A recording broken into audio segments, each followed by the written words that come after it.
Well, it's not International Women's Day until Monday, just so you know. So. Well, it's the season. Yes. I don't even understand you guys. You will have 2 Mother's Days in a year. I'm not protesting, I'm just saying. How green are you? The land is green. Green enough. Green. Oh, the land is green. It's green. What? Look at me here. Hey, I'm talking to you. You're talking to me. So go ahead. We have guests waiting. He's green with envy. Says women have 2. They have 2 women. I'm just saying. Mother's Days.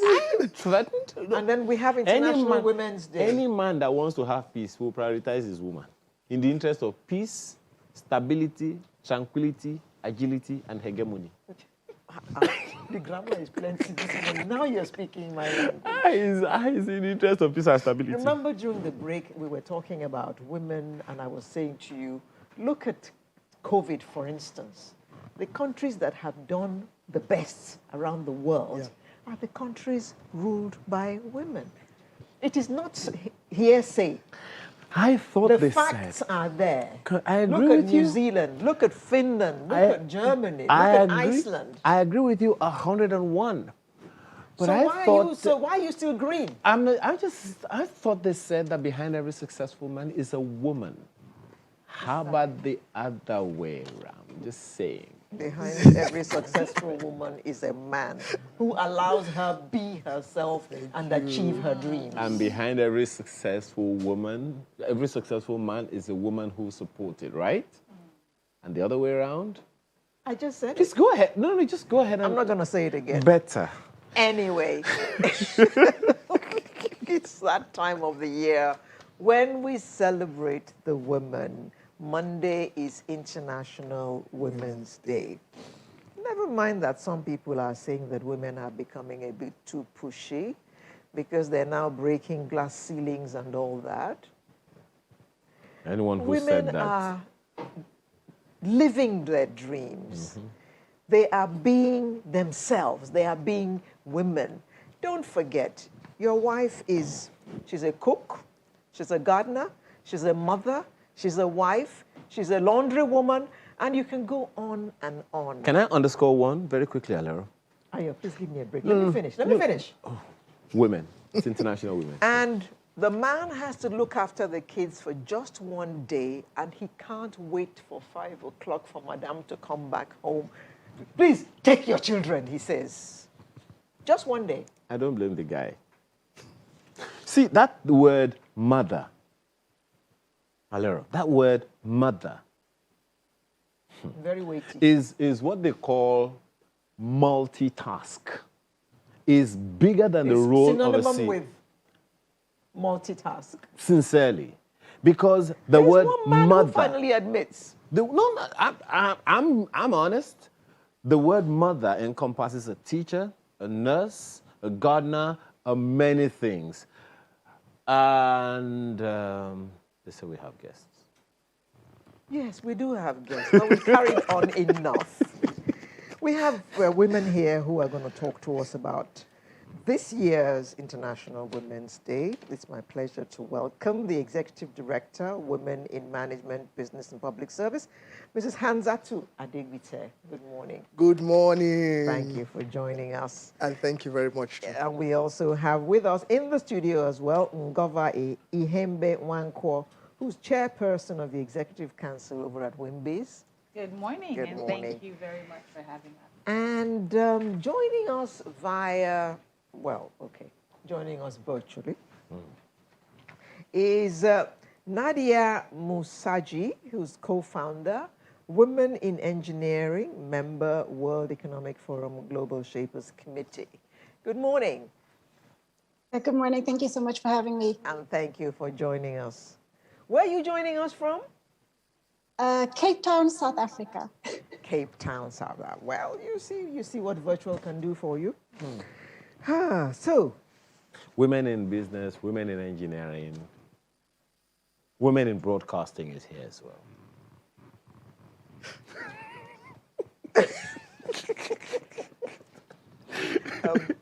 Ngova, please don't shake your head and roll your eyes like that. Just my partner is a very happy person. So just let him be happy. Yes. Okay? I am. So let's talk about this year's International Women's Day. What is the theme for this year?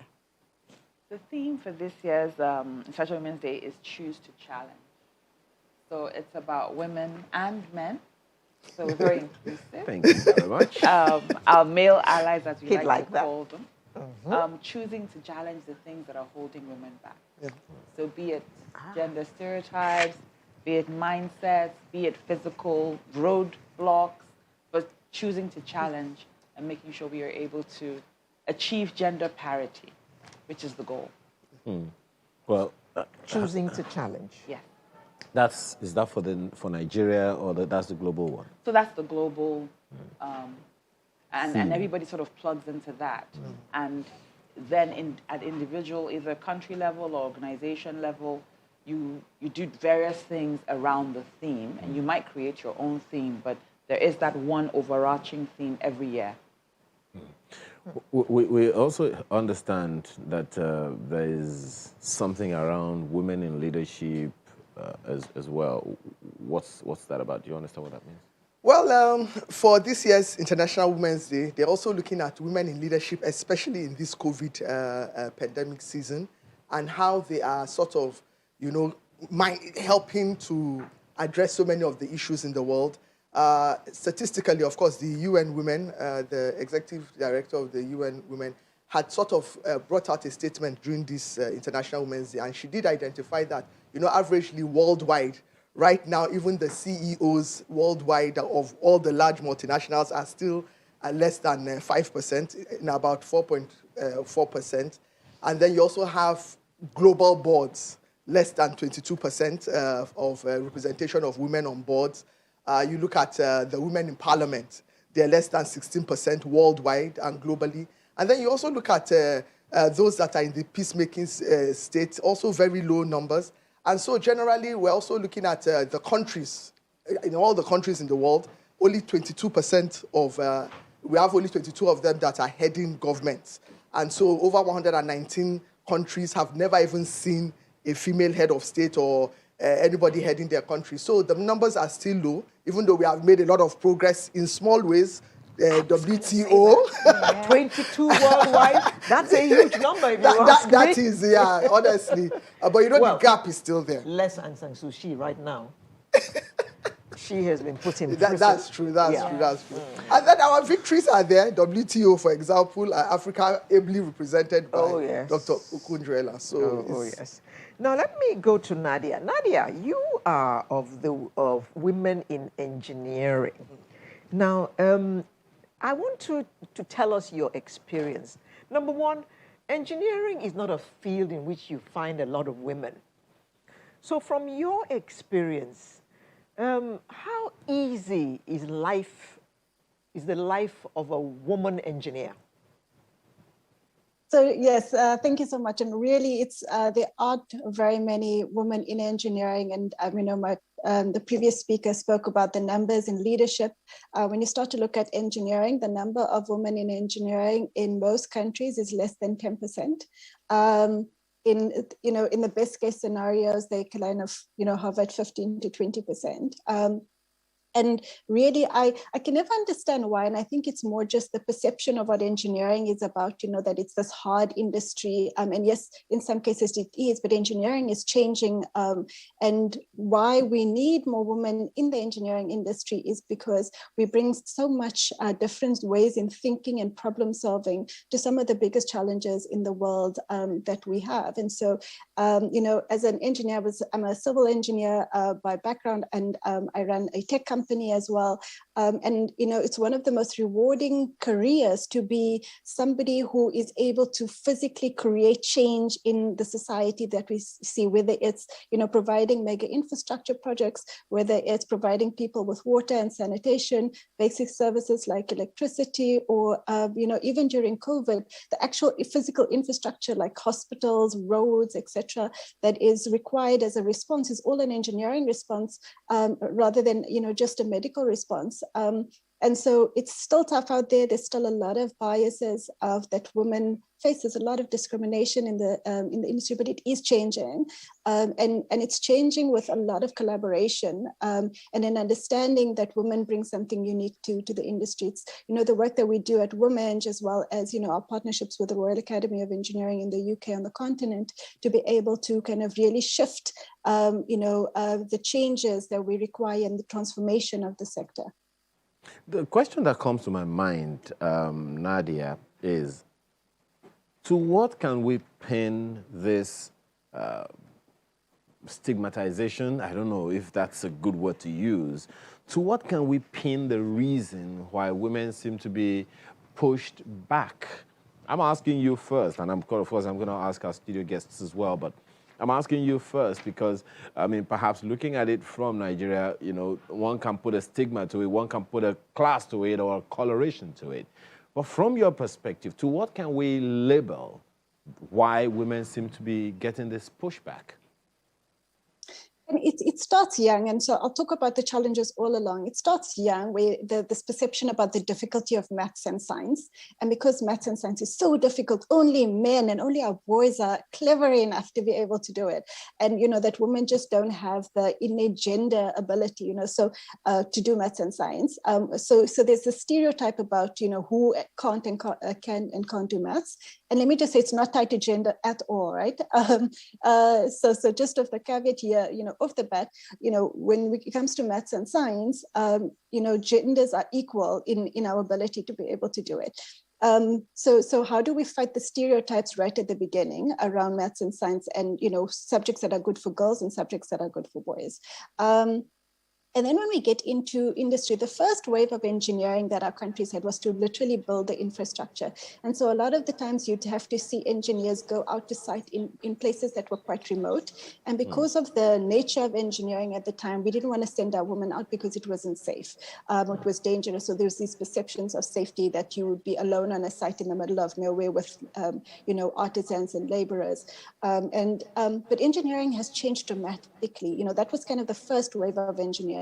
We now in the fourth wave of engineering, the fourth industrial revolution, where most of the time engineers are sitting behind computers, designing pieces of infrastructure for the other side of the world, right? And so it's a lot of office work, it's a lot of design work, it's a lot of thinking and creativity. Okay.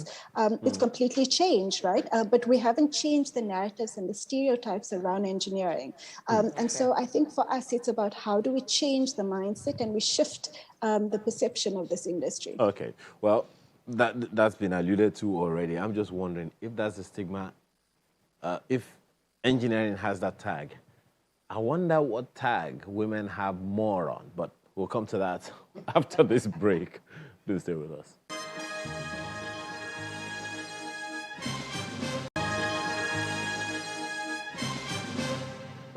You don't want to know what these women were talking about. It's in the spirit of international women. We understand. We understand. Thank you very much. Jesus Christ. Anyway, let me come to you, Mrs. Adigbite. There is that, what is it that you think, what could be responsible for this tag or alienation of women from, over the years? I mean, those figures that you have, reeled out earlier, added to the one from Nadia, one would wonder, why? My brother, we're in Africa. Let me start with that. And but you said it's a global phenomenon. Yes, so I'll start with Africa and I'll spread it out. Okay. We have culture. We have traditional circumstances. We have family belief systems. So different families believe in different things. If I ask Governor for her upbringing, maybe she had a father that was liberal. I don't know. Let me not call names. There are some women that their fathers will just ensure that they are traditional women in terms of gender roles. We have even our society that doesn't just believe that women should serve in any kind of leadership position. So there are a lot of traditional mindsets and thinking. We even have religious barriers. That's the truth. And so whether you're looking at it from a Nigerian perspective, from an African perspective, or a global perspective, you have categories of human beings in that mold based on how they grew up. And so you find out that each family unit that eventually influences a community and a state and a country has different people with this mindset. And that is where it starts. And I think really, to me, it really starts from the home and then it spreads that way into the community. So those limitations, those pushbacks come from the home and then communities. I mean, look at, I will still go back to Dr. Okonjo-Iweala. How many men will proudly support their wives? If I even look at all the men even clicking and celebrating her, all the Kamala Harrises, how many men will support their wives and proudly sit by them as the second man? Very few. Always feeling intimidated. We should be collaborative. Women are not here to compete. We want to collaborate. After all, when a woman is economically empowered, it's the entire family that enjoys it, including the man. Some men will not agree with you. Said. Well, this is not a campaign, but some men would disagree with you. Madam, let me ask you this, because I know of a man who told me that his wife said she was praying that the husband would earn more, would earn better, not more, would earn better. So it so happens that somehow God heard her prayer. And then the man got a job where he was getting a lot more than the woman. And then she comes back and says, why are you earning more than me? I don't like this. And then the man says, wait a minute. I thought you prayed that I should earn more. I said, yes. I didn't pray for you to earn more than me. Oh. Yeah. So some men would probably, not agree with Mrs. Adebute here. What's your take? So I'm going to leave that aside because I have very strong views. so let's leave that. What I will say though, because you sort of talked around what are the global issues, and then has that narrowed it down to Nigerians, the cultural issues, particularly in Africa. But in areas where culture perhaps may not play such a big role, I do think it plays a role everywhere. But I think the other things that limit women, I think that they're things inherent to us that limit us. So there's a self-belief. There's the ability to aspire. Yeah. And I think the other thing that we probably don't talk enough about, and I believe the other speaker from Cape Town alluded to it. So I work in financial services. That's my day job. I work for an investment bank, Rand Metro Bank. And I've worked for about 20 years in banking in Nigeria. And I remember one of the days we had a WIMBIZ event, we invited men to come and speak to us. And one of the men who was an MD in a bank at the time had said, it's very difficult for him to find women in the pipeline for leadership. Because what happens is, typically in the organization, you move people around. And with banks and commercial banking, you have to move branch to branch to branch. And they find that the men find it much easier to move. And they leave family in one location and they move around. But the women don't do as much.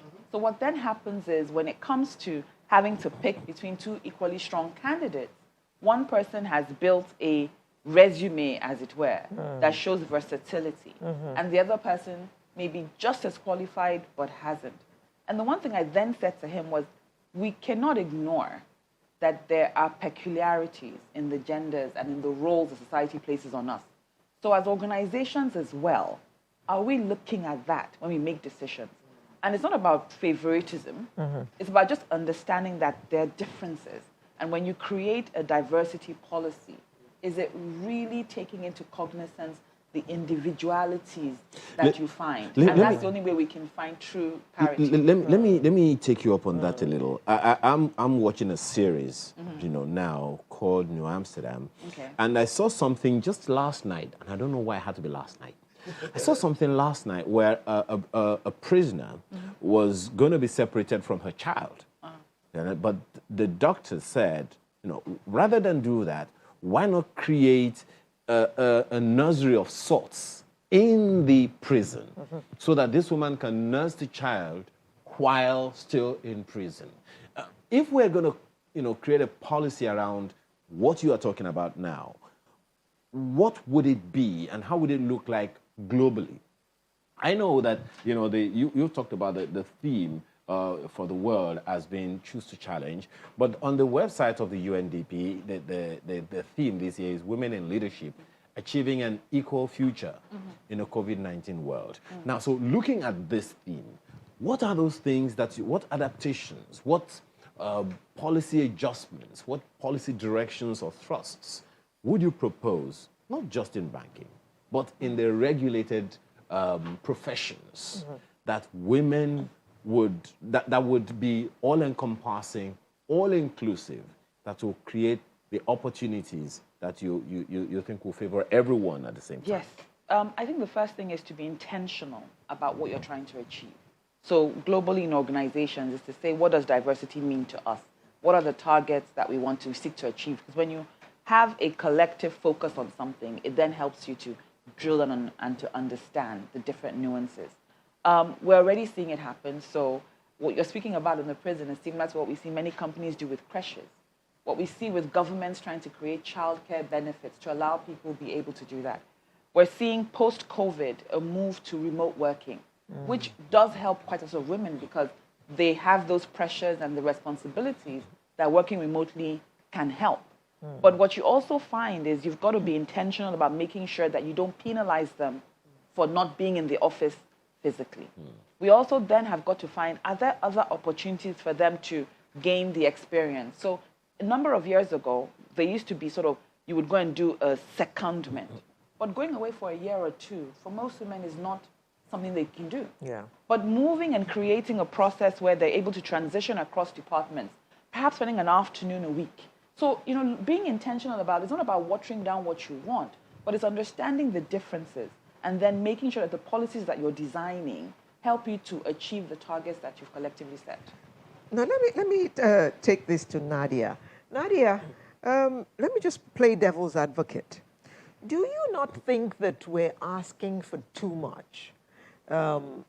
Asking for equal opportunities and all that, whereas when we get pregnant, we got to get at least 3 months off to go and nurse babies. I mean, I do understand that society has to also realize the role of the woman in society and in bringing up a child. It's such an interesting question that you asked, because I always ask my male count, you know, I throw that question back and we go, aren't men asking too much of us? Aren't they asking us to stay at home and look after this child for 3 months to a year to give up our careers? Aren't they asking us to stay at home and cook and clean and look after them? You know, aren't they just human beings as well? Aren't they able to kind of do things for themselves, just like we are? You know, what is it about men that make them that lazy that they can't do a whole lot of things? The only inhibiting thing is the whole pregnancy, childbirth thing. But once that child is born, you know, are we not equal partners in relationships? So I really want us, and I understand, you know, from this continent, we have a particular narrative around women, right? But I think for a long time, we've actually given men off. You know, we've made excuses. We've spent so much time empowering our girls that we haven't empowered our men to be able to actually be active citizens.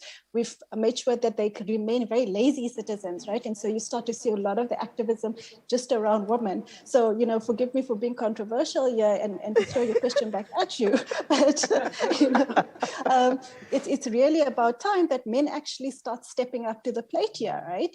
You know, because we, you know, I think about, you know, the younger generation of guys coming through who want to be equal parents, who are fighting for paternity leave, who realize that, you know, raising a child is not just the mother's responsibility, but their responsibility, that they're not traveling because, you know, their children are at home.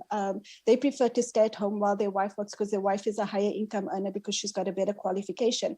We're starting to see a whole lot of new things that make a lot of our traditions feel very uncomfortable, which I think is an amazing space to be in, because we're finally going to start to see true equality and balance of power when we start to create this society that makes it okay for men to stay at home and look after the kids while their wife goes to work. I'm wondering how it will sound, house husband in Africa. I'm just wondering. We have them, a lot of them. Oh, really? We have them. Plenty. Take a statistic. It's just that they just hide in the home. You won't know what they're doing there. Hide. But we have a lot of them. Yes, and Gova, how far have we come since Beijing? Have we made any appreciable improvement since Beijing? Any notable examples you want to give us? Yes, so there are a number of notable examples. Dr. Okonjo-Iweala, who heads the WTO. So I'm going to start with that. Kamala Harris. Kamala Harris. 200 years after. Yes, but you know, when I think about it, I do think that we haven't made as much progress as we should have made. I think, you know, coming out of the conference, I think last year made it 25 years since the Beijing thing. Yes.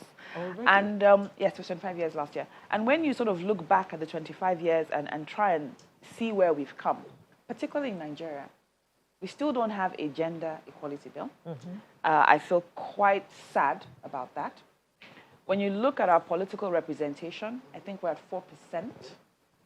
When you look at leadership in business and sort of take stock of the leadership we see with companies that are quoted, you see where we stand. You look at the number of girls out of school. You look at the perennial issues around harassment and gender-based violence. And I honestly don't think we've made as much progress. But I think that it will always take time to achieve change. It's taken How much time? 25 years. So, which is why I think, and I do like this year's theme on, you know, the choosing to challenge and also the leadership, because I think we need to be focused on the goal. It's not a gender war, but we have to both pull together. I think In the same direction. in the same direction. When I look at the Nigerian statistics, and I think we talked about it a little bit in the break, when you talked around our population and the explosion. And when you juxtapose that against the GDP growth numbers, you clearly see that we're regressing. So we clearly need more women to participate, because the more women that are in active participation, perhaps the less children may be born.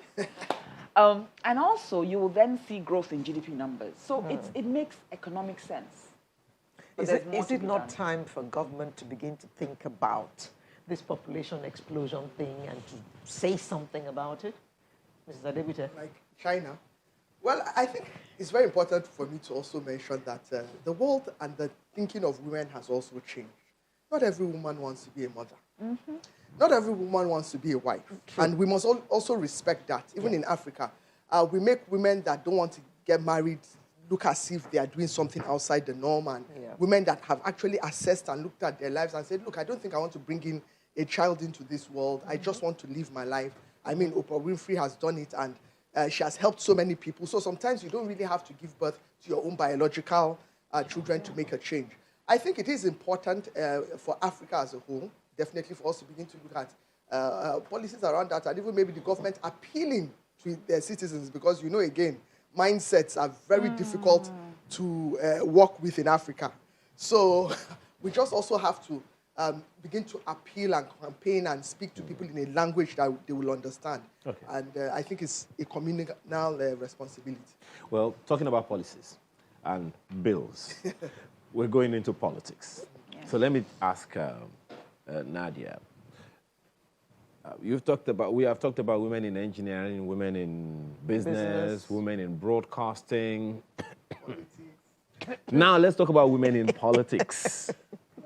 From your neck of the woods, is it still a cultural thing? Is there still that cultural challenge, or you think the opportunities are there, it's just for women to take it, or there are some things that are just keeping women away? So, South Africa has one of the most representative parliaments in the world. So we've got a lot of women in government and in politics.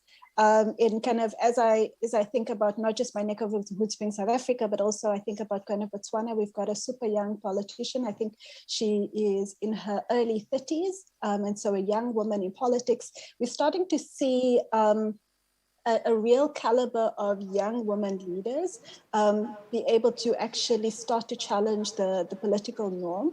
The other day I read about a young woman who is going for at the UN. She is going to be standing for election for the head of the UN. And she's drumming up support for a lot of young people around the world, saying these institutions have very old, archaic ideologies that does not fit with this very young, vibrant, generation that is very technologically savvy. And so we need representation from young women around the world. I think it's absolutely fabulous. I think the culture is changing a lot, and I think technology is enabling it. Okay, let me ask you, madam, is it a problem of identifying the woman who can do it, or of giving the woman who can do it a chance. In Dubai, we saw that feat, achieved by Dubai recently, and it was a woman that was behind that science, all of that science from planning till execution until successful delivery of that project. Is it a problem of identifying who can do it, or that of giving a woman who can do it a chance? I think it's both. And I don't think it's identifying a woman, because there are many men. So why do we need to collectively pick one person that speaks for us? I think we have to pick many women. We have to give many women the opportunity to run for office. We have to support them. We have to create the infrastructure around them. And we as women have to collectively come behind them. And the male allies too need to support. Women have to collectively come behind them. Yes. I'm going to pick on that and bring it to you. Because some listening and watching right now would say, sometimes the woman is a challenge that the woman has to contend with. Well, I know people say that a lot, but I will use myself as an example. And our WIMBIZ organization, women do support women. Yes, most women of my still also antagonize women. Men also antagonize men. Good. Men also work against men. It is universal. But I will say that genuinely and sincerely, I look at my own life journey. Most of my mentors, most of the people that have helped me in my worst crisis in life have been women. 95% of them. And that is me. And even the organization I work with now, I see a lot of women that have been supported by other stakeholders in their industry. So in conclusion, what I'm saying is women do support women. Yeah. Men do support men. Men do support women. Women do support men. And in the same vein, you have men that don't support men and women that don't support women. It's just universal. Full stop. On that note, I'd like to wish everybody a happy International Women's Day. So we had co-founder, Women in Engineering, and member World Economic Forum Global Shapers Community, who joined us from Cape Town, South Africa, Nadia Musaji. Thank you very much. And in our studio in Lagos, we had Ngova Iyembe-Wankwo, Chairperson, Executive Council, WIMBIZ, as well as Hansatu Adegbite, Executive Director, WIMBIZ.